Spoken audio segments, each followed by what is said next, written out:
ingrédients madame Cissé daal di dikk moom tamit ci savoir vivre savoir être léeg-léeg astuce laata loolu yëpp di ñëw damay nuyu ñi nga xamante ne ñoom lay tàmbaleel plateau bi l'honneur aux dames voilà Soxna Fall saxa bonjour ça va. très bien yaa ngi am jàmm. sant naa bu wér. naka mercredi bi. ça se passe bien alhamdulilah. ça va. ça va très bien. macha allah temps yi moom nit ñi dañuy lal bi dafa am lu leen ciy dës. dës bi waa xam nga rek dañoo jógee ci koor gi xam nga tàmmoon Noël bi boo jullee fajar di tëddaat. mu changé nga war a jëmaat beneen rythme xam naa loolu rek mooy indi lu ñu mel. Germaine noo def ziar naa la Tony invité bi dalal jàmm ci suba tayal ziar naa leen yéen tam ñi seetaan Sen TV saa su ne di topp suñuy programme jaa ngeen jëf. macha allah ci kanam tuuti moom dinañu jukki li ñeel wàllum tàggat yaram dafay am solo jigéen daañu ko jox mi ngoog Germaine Barros laata may ñëw ci yow faw ma dellu njukkal góor ñi tàmbale ko nuyoo waaw téléphone bi sax a bañ ayca yu ngi noonu Christopher Anthony Mankabou man ma gën la tam di wax Douglas noo def. ça va super je vais bien. yaa ngi am jàmm. maa ngi am jàmm. cool di nuyu ñëpp ñi nga xam ne ñu ma bokkal plateau bi di nuyu ñi nga xam ne ñu ngi seetaan Sen TV ak aussi sur la toile. voilà di leen jaajëfal leen indil tey ay tech ak sama invité di nuyu invité yi aussi ñi nga xam ne ñu ngi fi toog ay borom xam-xam yu mag. donc li ci kanam raw li bët incha allah. Aïcha mi ngi noonu wolof gaa ngi dugg de fii ku fi dugg dégg wolof Aïcha Germaine Barros maa ngi lay ziar bu baax a baax noo def. di la delloo ziar Asma Khadija di la wax déwénati di wax Soxna Fall déwénati waaye itam ñëpp ñu nekk ci plateau bi Christopher Mohamed Diallo mi ma dalal tey ak mboolem téléspectateur ñuy seetaan bàyyiwuma kenn Asma di am mbégte ak contentement di teew tey fii ci suba teel. Mohamed Diallo boobu noonu moom la ñuy daal di dalal mu nekk étudiant fële ca sciences juridiques à l'université virtuelle du Sénégal Mohamed na nga def. salaam maa ngi fi. yaa ngi am jàmm. sant yàlla alhamdulilah. xaar ma bàyyi la nga nuyonteeg askanum Sénégal ndax ñoo lay seetaan. salaamaaleykum maa ngi nuyu askanu Sénégal yëpp di nuyu téléspectateurs yi di jaajëfal Germaine aussi di rafetlu invitation bi merci. Aïcha mi ngi noonu ginnaaw nuyonte dalalante faw ñu tàbbi ci ab éphéméride fàttali li fi jot a xew. ci 19 mai ci at yi weesu ci 1990 ci la ñuy tàbbi MD à Ziguinchor lors justement d'un gamou organisé par la communauté layène ci boobule un attentat à la grenade perpétré par des éléments supposés justement appartenir au mouvement des forces démocratiques de la Casamance maanaam waa MFDC fait justement un bilan de 2 morts et de 79 blessés mu nekkoon perte boo xamante ni ba tey ab leeral am na ci. waaw information sax bu mel. man maa ngi la koy door a jot voilà maa ngi koy door a jot. justement donc ci 1990 foofulee ci Ziguinchor bi Layène yi wootee gàmmu daal di rek bëgg feddali kóllëre bi am seen diggante ak seen diit ci gox boobule ci bés boobu ci lañ sànni foofu ab grenade mu def ñaari mort Soxna Fall ak 79 blessés ñu ñaawlu ko rek. ndaxte tuumal nañ ci waa MFDC. tout à fait ci ay xibaar yi ñu ci déggoon loolu chiffres yi nag parfois day am wuute sax parce que ñun ñu ngi ci déggoon 3 morts ak 150 blessés ci joojooy jamono joo xam ne dañoo woote xew-xew diine. laayeen yi dem foofu pour saafonteeg seen i mbokki taalibe dem foofu tamit ngir gën a yaatal seen lu jëm ci seen ko wàll lu ni mel am fa waaye loolu dafa fekkoon tam jafe-jafe.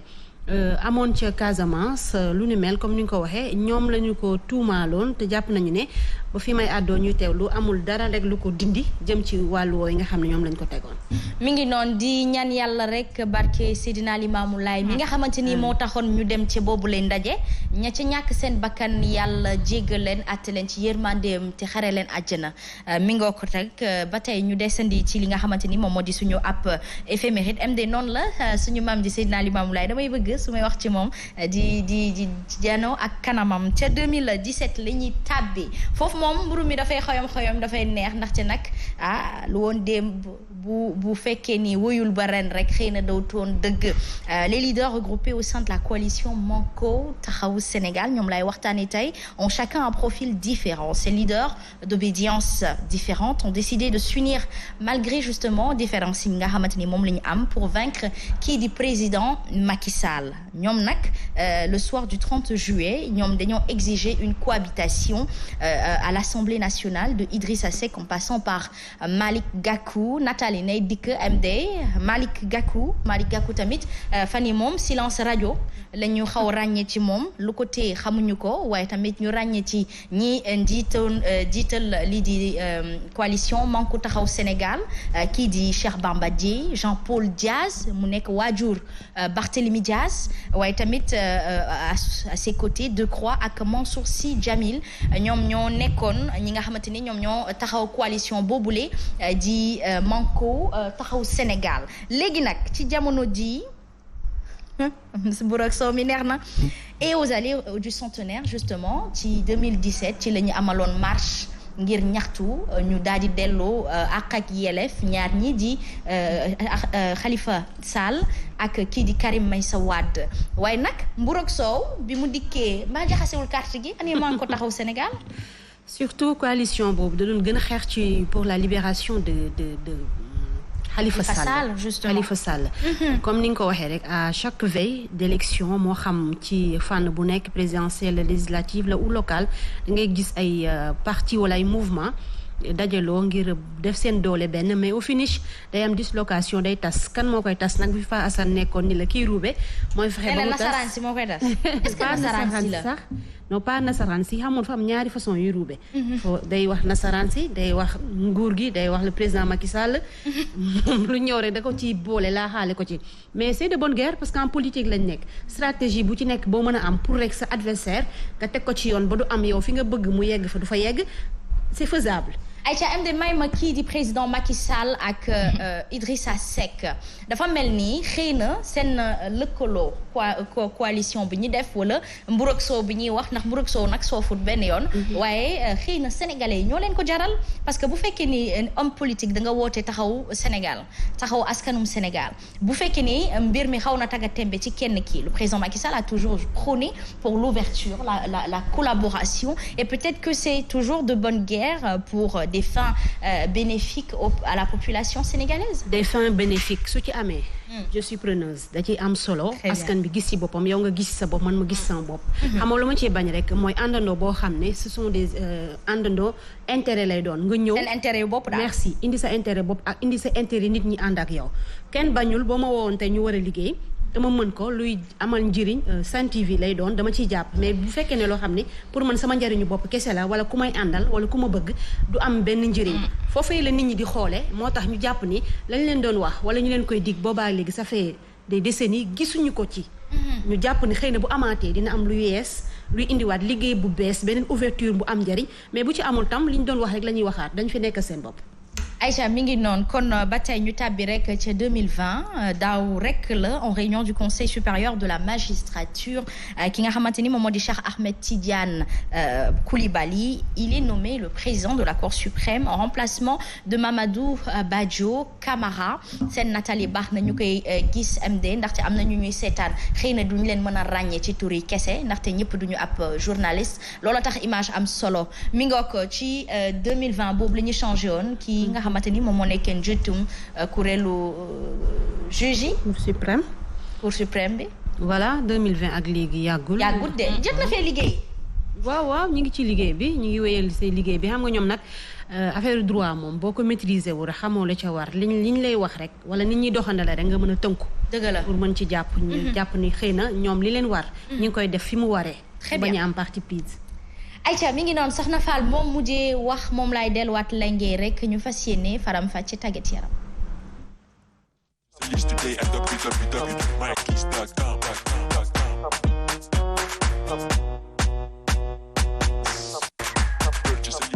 Aïcha kon nag ba tey judo moom la ñu koy tàmbalee l'Union africaine a un nouveau patron et les championnats d'Afrique débutent dès demain. Tout à fait Asma Hadija ku yees la ñu daal di fal mu jiite Union africaine de judo doomu Madagascar la nag di wuyoo ci Thierry Siteni di doomu Madagascar boo xam ne moo fa wutu doomu Mali bi fa nekkoon congrès bi amoon naka démb rek foofee ca Dakar Arena ñu war fa amal lu jëm ci wàllu championnat d'Afrique de judo ci noone kon 42 voix la am ci wàllu wu ni mel mu war a toog 4 ans yu muy jiite Babacar Wade di président fédération bu Sénégal du judo moom la ñu daal di fal mu nekk directeur de l'arbitrage africain moom itam ñu falaat ko moo ko daal di nekkoon loolu tam lu baax la ci rek njiitu Sénégal boobee kon championnat d'Afrique yi ëllëg lay tàmbali jeudi ba dimanche kon ca Dakar Arena lay xew-xewu judo boobu. mi nga ko ba tey AS Douanes un succès des quarts. Exact, on parle de Basket African League bi am ci jamono ji ca Kigali muy compétition bi ñu réserver ñi jël championnat ci seen dëkk AS Douanes di fa représenter le Sénégal ma nga fa kon 15h30 moom ak équipe bu Mozambique bi di Ferroviario lay war a dajel gannaaw succès d'entrée bi mu am waaye taxul ñu naagu seen bébét rek mooy fexe ba jouer seen partition ci bile compétition def fa bonne figure kon AS Douanes ma ngay wéyal waaye laata loolu 12h GNBC dina jouer ak Patriotes yi 19h Zamalek moom ak GSP ñoo ci daje jëm ci seen wàllu compétition waxtaane lutte ak drapeau du chef de l'État bi nu jàpp du 28 au 30 mai foofee ca Kaolack lay amee lu ko jiitu nag pesée bi ak tirage bi dinañu ko amal alxames 27 mai foofee ci stade Lamine Gueye bu Kaolack lay xewee. incha allah athlétisme ci la ñuy tàbbi boole ko Scrabble beach soccer les news. tout à fait athlétisme lañu koy doore ak Ligue de Dakar bi nga xam ne mi ngi wéy di amal ay compétition wam kon U20 yi ak U18 yi ak senior yi yëpp dinañu amal tey jile lay door war a def 10 000 mètres 5 000 mètres ak 1500 mètres kon distance yu mag yi la ñuy amal nag tey jile laata ñu koy àggale ci week-end bi samedi ak dimanche lay doon Scrabble championnat d'Afrique yi. Sénégal moo koy dalal ñu ngi ci rek wéyal ko tey jile am na compétition bu ñuy amal gannaaw ba nga xamee ne le ministre des sports Makhtar Ba dem na fa ubbi ko ñoom ñu am double défi participation bi waaye tam organisation bi mu mel ne lépp yemb na Makhtar Ba tam def loxo ci poos dimbali leen ci wàllu wu ni mel ngir organisation bi gën a mën a jaar yoon ak yi nga xam ni dañ ko ciy soxla en tout cas ñi ngi xaar ñi nga xam ne ñoo fa représenté Sénégal naka la ñuy doxanale ci wàllu rek ay performance yu ñuy amal naka tey jilee beach soccer la ñuy àddu Sénégal mooy dalal xew-xew Coupe d'Afrique des Nations du 23 au 29 mai ca Saly lay xewee ni ngeen koy gisee ci image yi di ngeen gis ni ñi ngi ci wàccaay gi ak terrain bi nga xam ne fa la ñu war a jongante war a am 1000 places ñoom ña nga ca rek war koo rek àggale laata compétition bi di mat waaye lu ko jiitu Sénégal ci wàccaay gi ba tey joué na match amical digganteem ak Seychelles daan ko 8-0 tey jilee dañuy jongante waat bu 17h jotee loolee di firndeel ni rek gaynde yu Sénégal yi nga xam ne Asma Hadija ñoo yore raaya gi 5 fois la ñu ko jël bëgg ko 6e fois bi bëgg koo gàdduwaat ñoom itam ñu ngi ci wàccaay bi bu baax. macha allah am na solo ndax Scrabble xale yaa ngi koy joué ba tey. bariwul nag ñu en général mag ñi ñoo ëpp li ñu koy joué. est-ce que tamit li nga xamante ni xëy na fësaluñu ko ci yëngu-yëngu yi ci am moo tax xëy na encouragé wul ab gune yi ñu mën ci tàggat seen bopp ngir suba ay doon ay mag yu mën Scrabble. pourtant si ñi ngi koy fësal peut-être dafa nekkul sport boo xam ne Sénégalais yi adopté nañ ko trop mais ñoom ñi ngi def liñ ci mën parce que à chaque fois ñi ngi parler avec la presse di def ay conférences de presse di defal ay compétitions peut-être intérêt bi ci am ñu war ko ci porter surtout pour les jeunes moo ci amul c'est à rectifier quand même ñu gën koo améliorer. Très bien, Coupe de la Ligue et Coupe du Sénégal le programme soxna.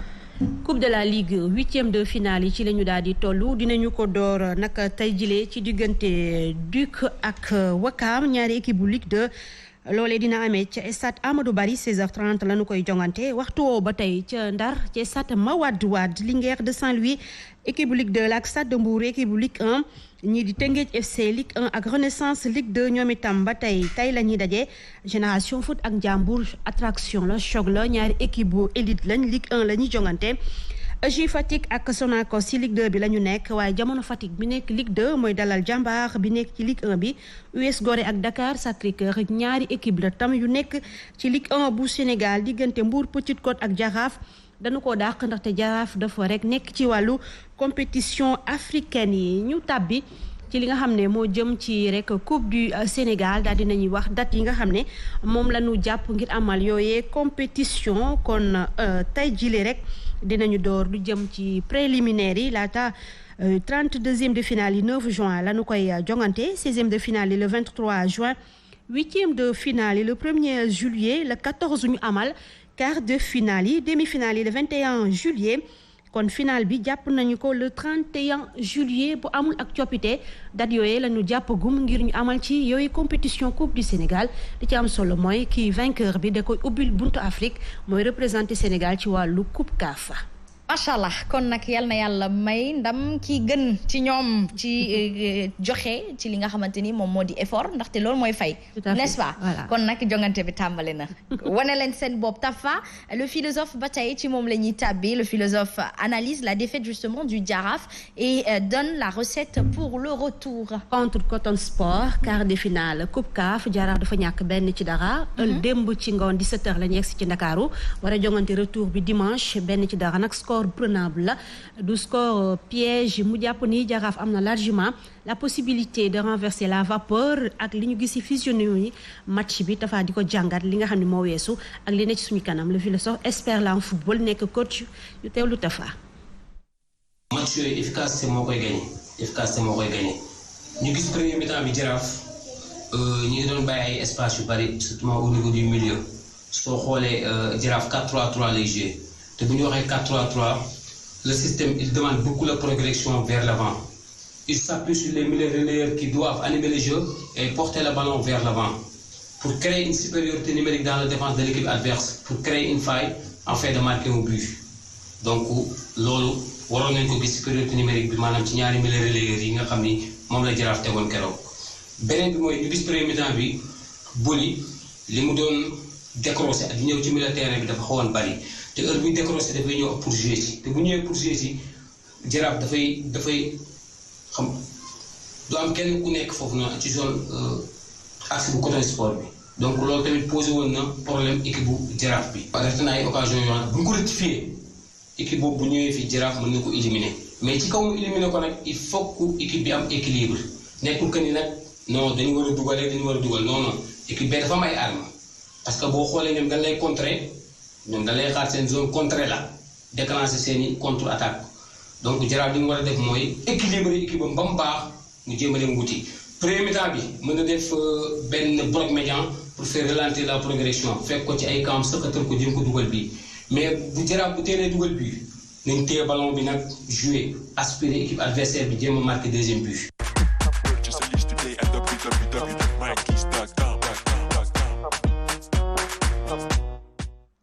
mbir boo ci yëngoo boo ci amee xam-xam bu ci match faw nga bokk ak nit ñi te il le fait bien après tous les matchs des remarques très contribuables par rapport à la rectification de certains comportements ou de certains jeux.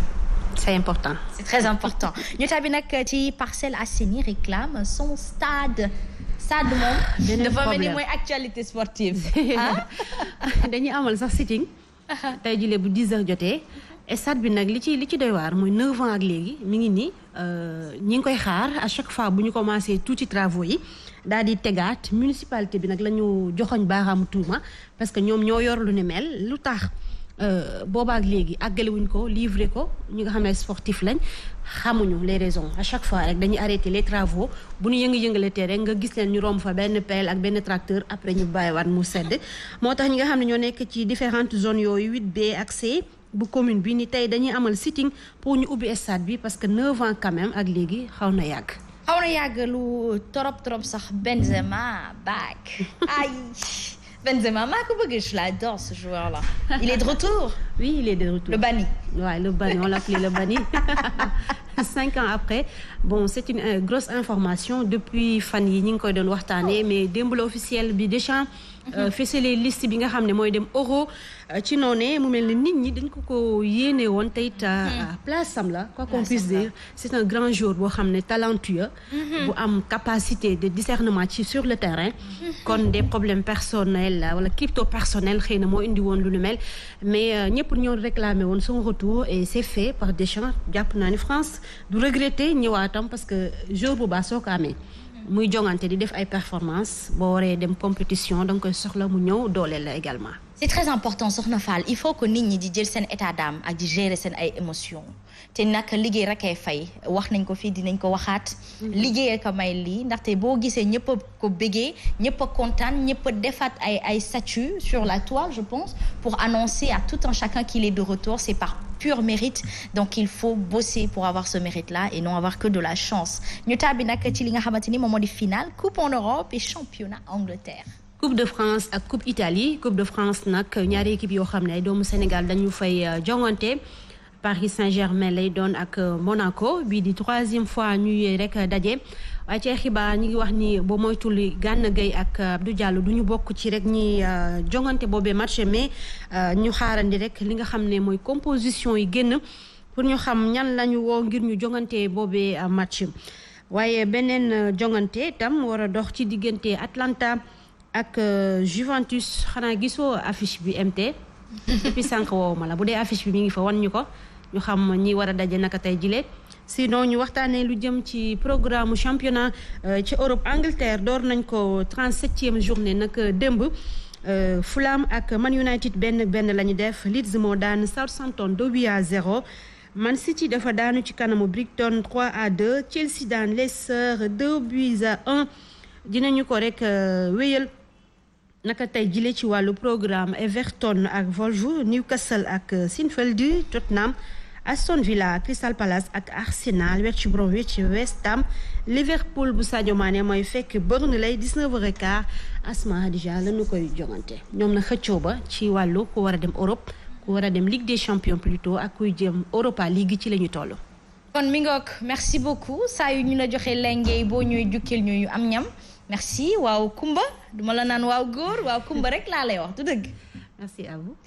Manoir Sordeben après elle justement dañuy tàbbi ci lii di éducation ndaxte bu ñu tàggatee suñu bopp ba noppi bu ñu nekkee en forme faw ñu sol ci bopp yi dara foofu lay tamit dafa mel ni mbir mi dafa xaw tàggat tembe te waxtaan mooy mën a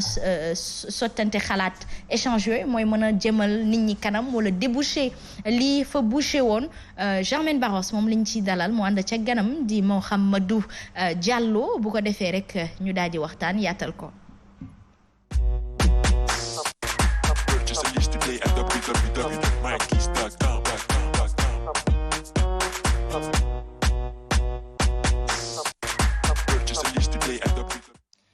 Voilà, Germaine, je rappelle qu'il est étudiant en sciences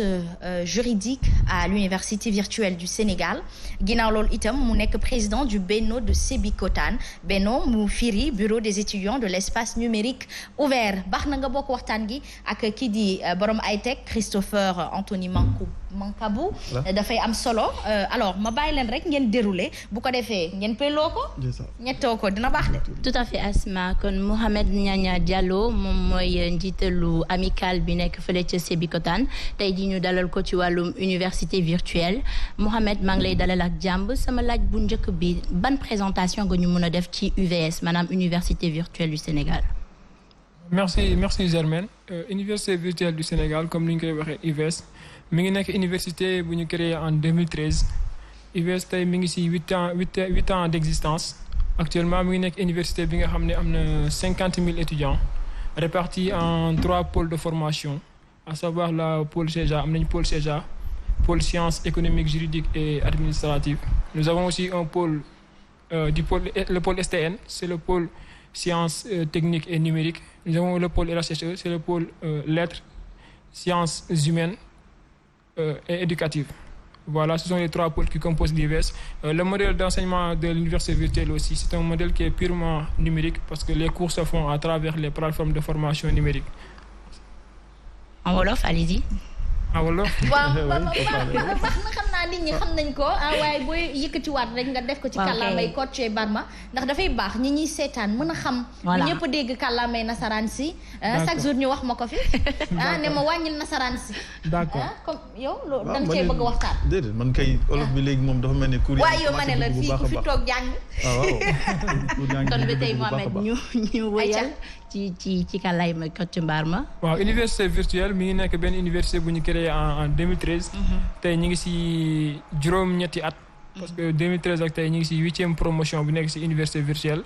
comme ni ma ko waxee léegi université virtuelle ñetti pôle de formation la am mooy ñetti yu ma leen limal noonu. aussi njàng bi mi ngi koy def njàng virtuel à distance lay nekk si ay plateforme de formation ñuy dugg def en interaction avec les tuteurs di échanger noonu la jàng bi wéyee si biir UVS.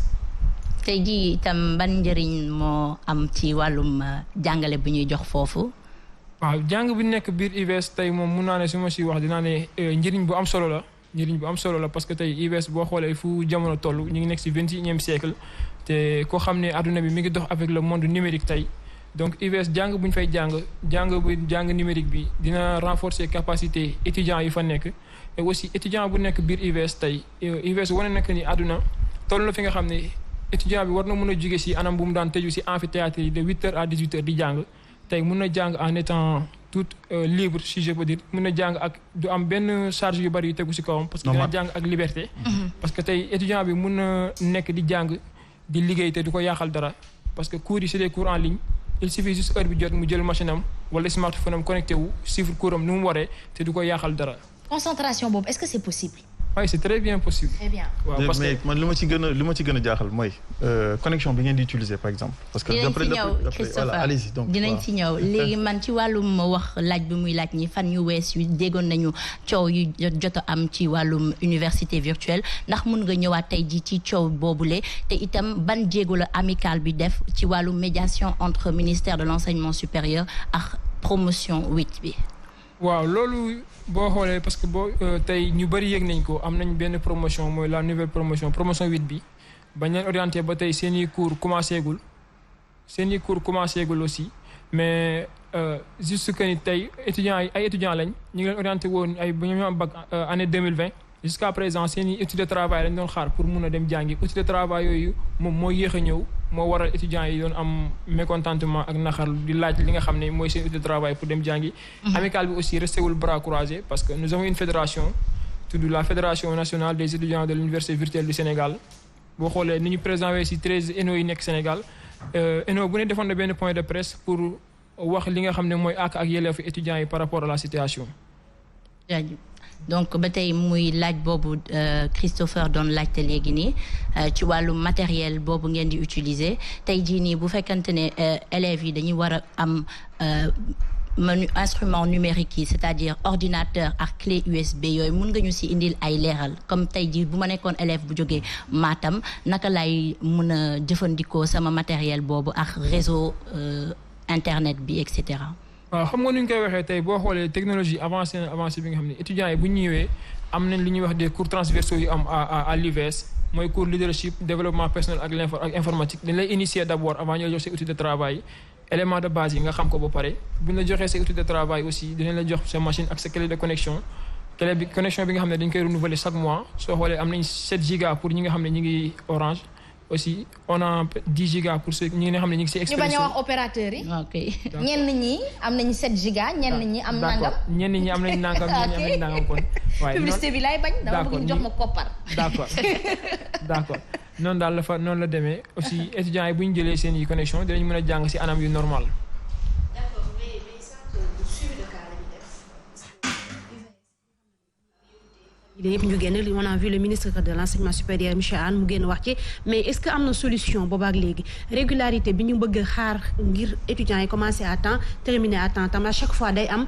lu ci am des lu bari est-ce que am na suivi am nañ li ñu leen di laaj ordinateur yeeg clé yi nga xam ne moo leen di permettre ñu mën a jàng am na wala amul wala am nañu am nañu amagul.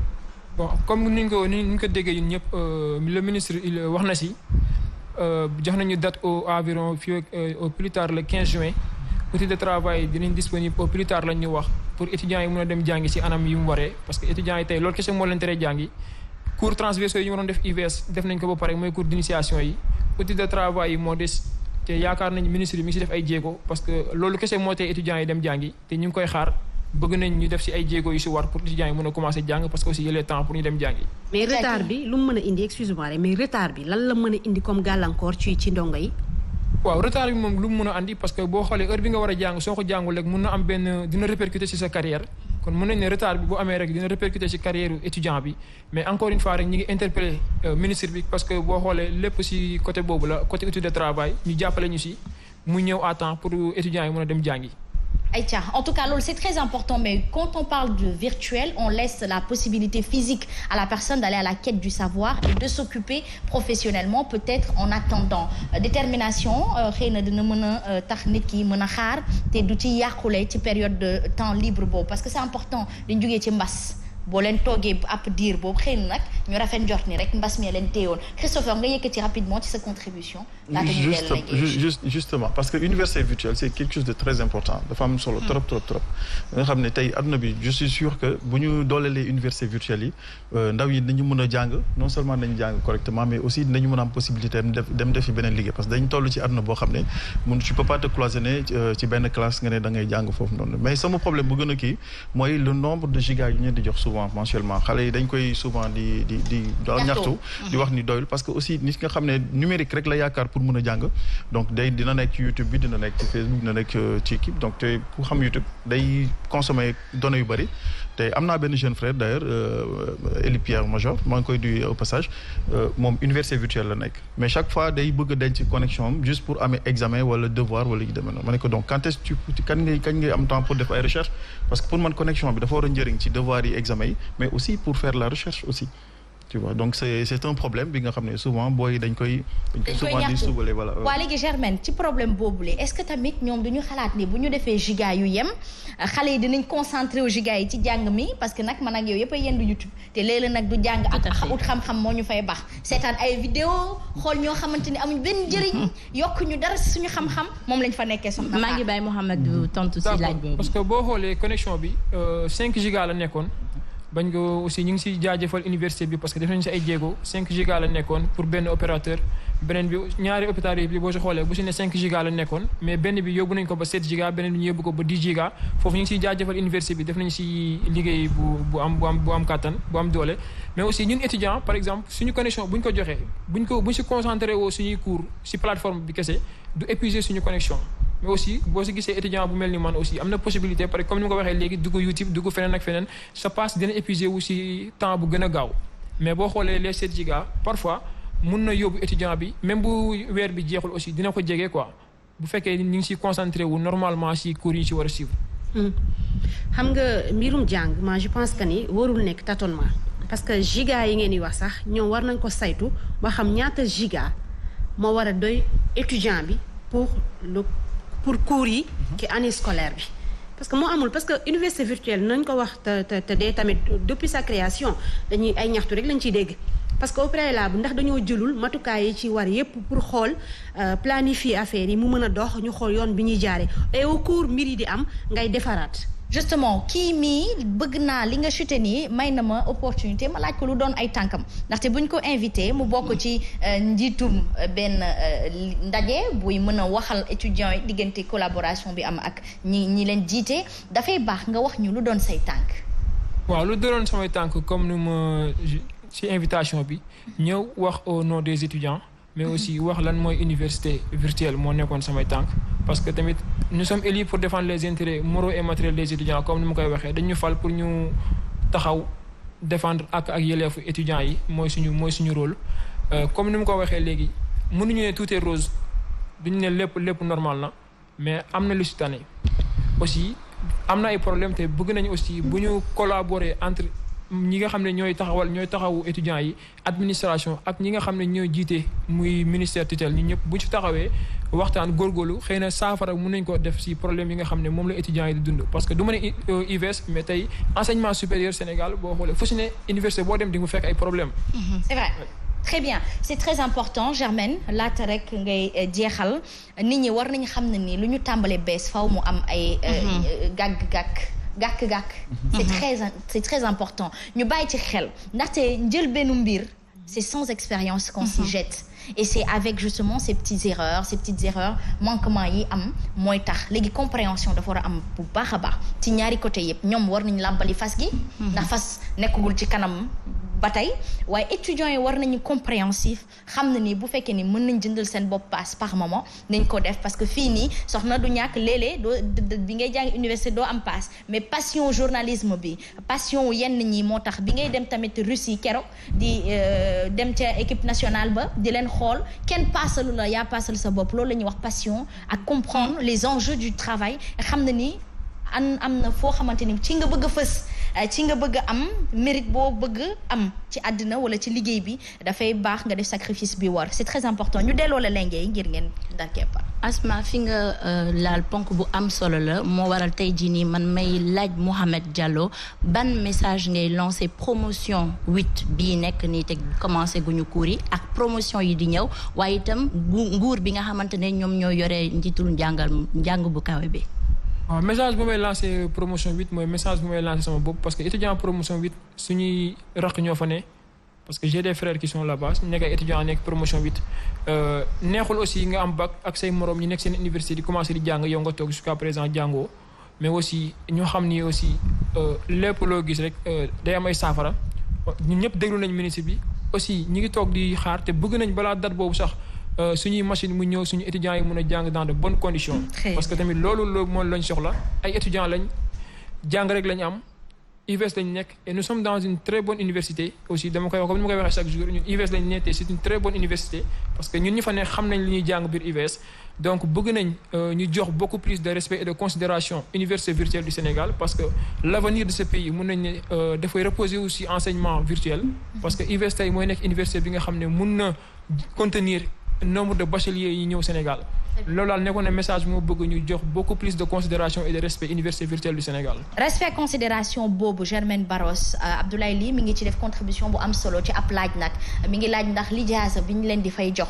méngoo na dayoo ak lijaasa bi nga xamante ni ki jaar université normalement dem ci amphi est-ce que bokk na te itam est-ce que en amont ñu ngi leen di tàggat ci former ci première base yi war ci wàllum informatique laata ñu leen di.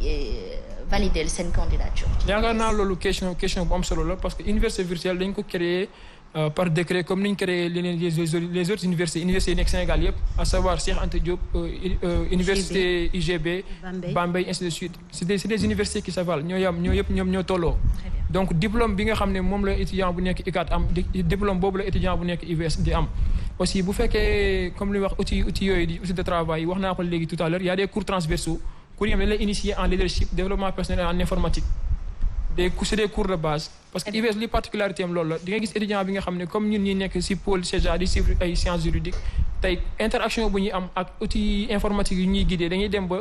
ay Excel yi ainsi de suite PowerPoint da nga ciy am ay compétences alors que yaa ngi nekk ci beneen filière bi nga xam ne c'est purement linguistique donc avantage yooyu da nga koy amee à l'UVS.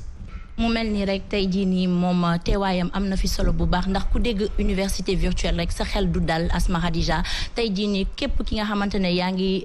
waajal dem UVS wala ñu war la orienté ci li nga xamante ne moom mooy université virtuelle yooyu noonu am na solo bu baax leeral yu ngi si indi ñu mën a xam ne que li ñuy am diplôme yi ñuy certifié ci yeneen université moom la ñuy certifié te itam si wàllum université virtuelle Mouhamed Niania Diallo maa ngi lay jaajëfal bu baax a baax.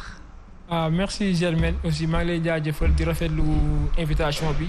parce que surtout rubrique éducation bi dafa nekk volet bu am solo ci émission bi parce que boo xoolee tey Sénégal suñu actualité yëpp politique la ak sujet tabou te éducation dafa nekk lu am solo ci réew donc maa lay jaajëfal di rafetlu invitation bi di jaajëfal aussi tous les étudiants de l'université virtuelle di leen jaajëfal merci beaucoup. Merci. C'est très important yaakaar naa ni newoon naa ko ci njëlbeen fii mooy kepparu weccante xalaat ngir jur xam-xam dafay baax ñuy diisoo ak yéen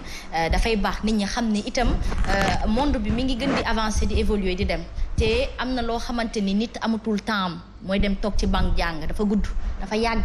kon nag bu fekkee ni mën nga toog sa biir kër jàng amuñu espace te dañoo sakkan macha allah ndax ñun moom ràññe nañ ñu ci mën a yokk xeetu yonent sallallahu alayhi wa sallam kon macha allah du noonu lii war rek mooy ñu mën a dëppoo ak jamono fexe ba góorgóorlu rek ba mën ci gis suñu bopp dund ci te bañ a bëri ñaxtu merci beaucoup rubrique éducation. ñaxtu mënut a ñàkk de. non bañ ko bëri rek. non moom àdduna ñoo ànd. bañ ko bëri rek. mais na fexe ba rek les bases les b.a.-ba mooy li nga xam ne mënul ñàkk comme ordinateur ak clé bi muy am pour nit ñi mën a door. mi ngoog Aïcha xam naa rek ci njëlbeen la rek xam nga xale sax buy jug ji taxaw day daanu ba pare.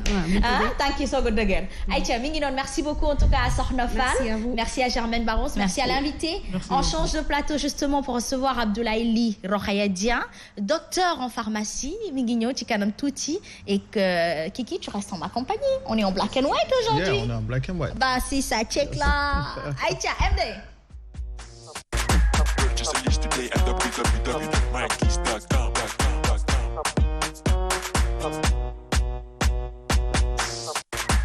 Just a list today at www.mykeys.com.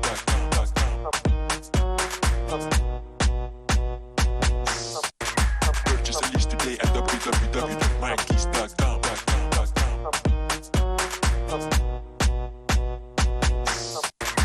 Just a list today at www.mykeys.com.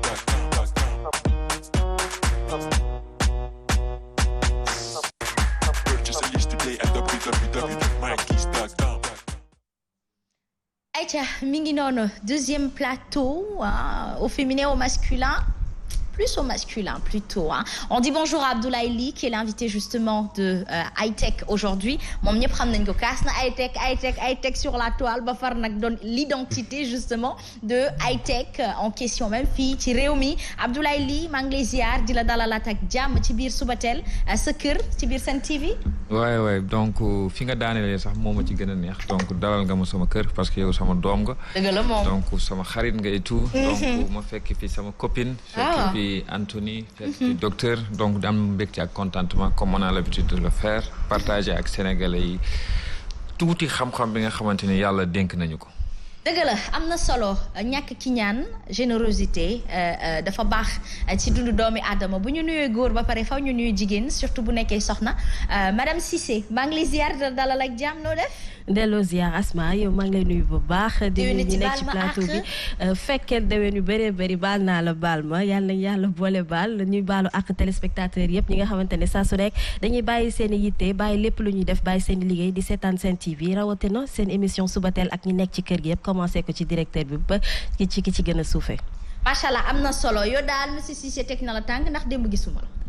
dama lay compte rendu. waaw xam nga damaa jóge ci korité bi dama ko jëlee woon dënd nag ndax xam nga ñun ñi sant Dieng voilà mi ngi noonu dañuy bëgg a noos moo tax bu ñu paree rek dama da xawalaal tuuti grippe bi mais incha allah macha allah instant bi ça va. Très bien, on est aussi en compagnie du docteur Abdoulkader John mu nekk docteur en pharmacie président du collectif pour la défense des intérêts de la profession pharmaceutique kon nag maa ngi koy ziar di ko dalal ak jàmm. auzu billahi mina sheytaani rajim bismillahi rahmani rahim allahumma salli ala sayyidina muhammadin wa sallim barke cheikhul hadim waaleykum salaam asmaaw ñu ngi lay nuyu di nuyu toutes les équipes de D-Média di nuyu it invité yi fi toogandool di nuyu ñëpp ñi nga xam ne ñoo ngi participer ci débat bi di leen gërëm di leen sant occasion bi ngeen ñu offrir pour ñu communiquer au nom de Codipharm. Très bien dama leen di synchro Rokhaya Dieng madame Cissé soo ma ko permettre yàgg rubrique Hightech ndaxte thématique bi nga indi tey moo di ñi toog ci toile bi di saaga di wax lu leen saf te tamit ak yelleefu nit ñi ak sensibilité wu nit ñi la ñuy heurté ñi nga xamante ni sur la toile dañuy fàtte ne nit ñi dañu am ndey am baay am doom nekk tamit ay sœur am ay soppe ñuy toog di yàq di leen wax lu leen saf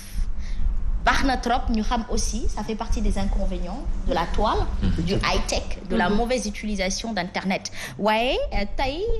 high-tech ñu tàmbale kook moom ndax gan gi mën a dikk dañ lay jox lenge yi justement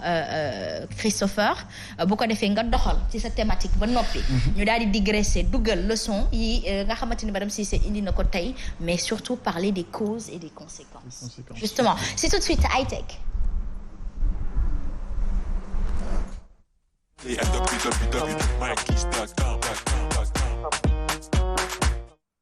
Voilà, donc on reste un peu sur la chute de Germaine Barros, une stratégie de transformation digitale à l'échelle de tout un pays ayant pour but de créer des emplois, donc par conséquent aller au-delà des activités, des technologies, de l'information et des communications, Madame TIC, et s'étendre à tous les secteurs économiques afin de bénéficier des emplois directement créés par la technologie. C'est bien cela? Justement. La thématique avec Abdoulaye Ly. Voilà, justement. Abdoulaye Ly, déjà, maa ngi lay remercier ci ni nga accepté ñëw ci invitation bi parce que thématique bu am importance la. mu ñu waxtaan ko lu yàgg depuis semaine bale passée moom laa waroon ñëwal kii. ñu waroon ko def en mode visio mu ne ma noo bàyyil après ñu toog ci plateau bi ñu waxtaanee ko c'est plus truc. donc moo gën a neex loolu si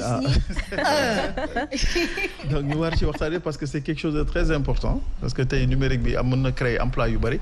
et aussi administration bi bu ñu ko améliorer bu baax a baax étudiants yi nga xam ne ñi ngi jàng ñi ngi def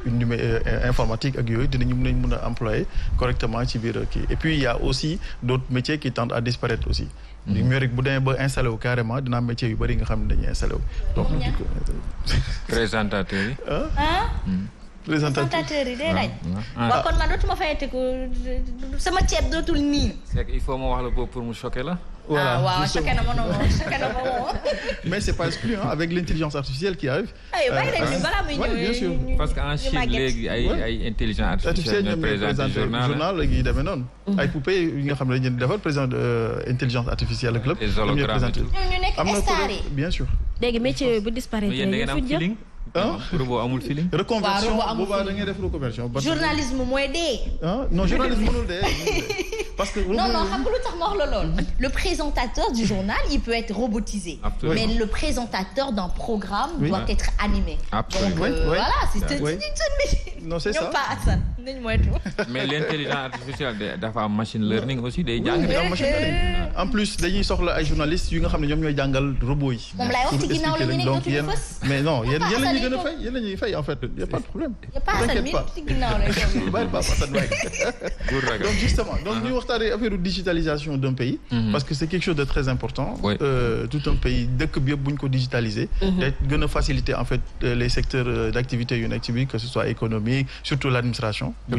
ñu ko numériser bu baax digitaliser ko. dafay gën a faciliter en fait l'utilisation en fait des documents tout ça donc avec ak retard yi problème mu benn nit bu gérer plus de 100 personnes. donc mu jël congé gars yi kenn xamul exactement kañ lay ñëw et puis retard yu mag yi moo taxoon ma woo la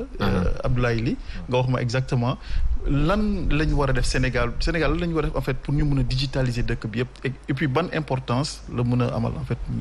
réew mi. Merci beaucoup donc c'est un sujet qui vient vraiment à son heure parce que la plupart des pays yi nga xamante ni c'est des pays très très développés donc ils misent des centaines de milliards de dollars ci li nga xamante ni moom mooy technologie de l'information et de la communication parce que gis nga optimisation bi nga xamante ni temps yi ñu ngi koy dégg ci gouvernement bi naan dañuy nangu yenn oto yi dañuy wàññi facture téléphonique et tout ça c'est pas ça en réalité l'optimisation au XXIe siècle tollu nañ jamono bi nga xamante ni optimiser c'est-à-dire mooy automatiser li nga xamante ni mooy les tâches wala ñu koy woowee la dématérialisation des procédures c'est quoi la dématérialisation des procédures parce que le temps c'est de l'argent et on perd énormément de temps pour am yenn service dans l'administration tey on va focus juste sur l'administration parce que le privé avancé nañ trop par rapport ak li nga xamante ni mooy administration bi mais administration bi jusqu'à présent moom moo retard ci wàllu boobu tey ji ma jël exemple ñun ñuy toog ci plateau bi kenn ci ñun juddoo par exemple Ziguinchor wala Fongolem et tout jékki-jékki am urgence soxla extrait de naissance am mais il va galérer pour récupérer son extrait de naissance soit dafa naan papaam demal lieutel wala benn mbokkam bu nekk Casamance mu dem ci mairie bi aussi bu defee demande bi il est obligé d'attendre l'état conseil d'état civil nga xamante ni souvent dañuy dem ay ngénte wala dañuy dem ay mariage et tout pour mu ñëw apposer sa signature si le gars n'est pas là-bas il va sacrifier la personne tu vois loolu muy benn ñaar extrait de casier judiciaire aussi fi nga juddoo il faut nga dem ba tribunal boobu noonu pour ñu defaral ko alors que y a des moyens qui existent depuis 20 ans wala 30 ans yuy permettre li nga xamante ni mooy dématérialisation processus bu ndaw boobu noonu y a même des étudiants yi nga xamante ni def nañ ko ci li nga xamante ni mooy seen projet de mémoire képp ku soxla extrait de naissance tu n'as pas besoin ngay déplacer physiquement boobu benn la ñaareel bi mooy boo demee ci dëkk yu mel ni France foo mu même nga ñëw au Sénégal nga soxla sa extrait de naissance France dañ ngay logué wu ci site li nga xamante ni mooy mairie bi nga juddoo nga dugal say information mais il te télécharge li nga xamante ni mooy sa fichier boo ko waxee ki nga xamante ni amul xam-xam en informatique il va te dire ok et la signature comment ça se passe yow xam nga signature électronique am na ak banque yi sax fii léegi ñëpp xam nañ ni existé na da koy générer y a des certificats yi nga xamante ni dafay générer automatiquement la signature électronique tu vois y a ñi nga xamante ni ay cryptologie la ñuy jàng fii université Cheikh Anta Diop tu vois ñooñu dañuy jàng comment faire des signatures électroniques etc est-ce que duñu jël noonu ñu automatiser li nga xamante ni mooy wàll woowu noonu benn ñaar dañoo jël tamit suñu lépp wékku ko ci doomu aadama te doomu aadama dafa am ay humeur am robot amul humeur am comme malaaka day exécuter man tey mun naa xëy di liggéeyee solde mu ngi mooy ñi nga xamante ni ñoo nekk ministère de l'économie et des finances di yor salaire u sénégalais yi ñu jël heure supplémentaire yi par exemple dénk ko benn nit kese waa ji su xëyee jabaram mere ko seen kër mu ñëw ne da koy sipp sénégalais yi ne du signé benn heure supplémentaire mois boobu ñu war a am heure supplémentaire yëpp duñ ko am lan la ci nit mën parce que dañ koo fal décret moo ko fal wala boog arrêté ministériel teg ko foofu ne ko yow yaay valider heure supplémentaire alors que suñ fa tegoon benn programme informatique bi nga xamante ni chaque mois dafay collecter continuité la de maa ngi ñëw ci data center unique boobu noonu parce que tey administration bu ci nekk war nañ teg ci buntu bi li nga xamante ni mooy pointeur automatique boobu bu ñu ko fa tegee moom mooy collecter heure d'entrée yi heure de sortie yi ñu linké ko ak logiciel boobu nekk solde logiciel bi calculer heure supplémentaire yi par rapport ak pointage yooyu noonu te intervention doomu aadama du ci nit du ci am comme ça nit ku nekk ñu mun laa fay léegi dootul am sama jabar dafa wasin dama am ngénte et cetera pour ñu fay nit ñi seen heure supplémentaire te loolu c'est tellement facile à faire te pour ñu mën a arriver foofu noonu il faut ñu mutualiser suñu ressources yëpp ministère des finances bañ a am moom kese data center am ministère de la fonction publique bañ a am data center am parce que tey ji beneen problème bu gën a mag bi ñuy jànkonteel da ngay gis enseignants yi nga xamante ni macha allah ils sont nombreux c'est normal parce que ñoom ñoo ëpp ci administration bi mais problème avancement bi ñuy am da ngay gis ku jóge Kédougou ñëw ba Dakar di régler problème avancement am. C'est grave. te avancement bi finalité bi mooy ñu yokkal sa salaire mais pourquoi duñu def encore une fois benn système bi nga xamante ni day jël ministère de la fonction publique ak ministère de l'économie et des finances daje leen def leen benn parce que les avancements doivent être automatiques tous les 3 ans de ce fait que yow bu ñu la recruter le 1er janvier 2010 le 1er janvier 2013 automatiquement logiciel bi calculer sa avancement automatiquement mu dem impacter ko ci sa calcul salarial fa la ñu yokkal